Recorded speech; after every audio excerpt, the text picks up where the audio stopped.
A pleasant day to everyone. How we can use the Daddy Joe VPN. First is to put the user and password and make sure that is correct. And then log in. And the setup should be you can select any server like that. And the payload is STS no load or country or STS no load new and UDP. When it's already set up, you can now connect. Okay. What and when we can use Daddy Joe VPN? We can use it to Facebook.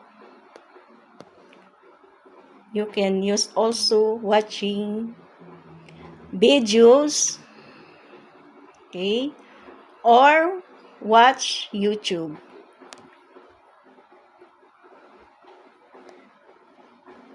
Okay.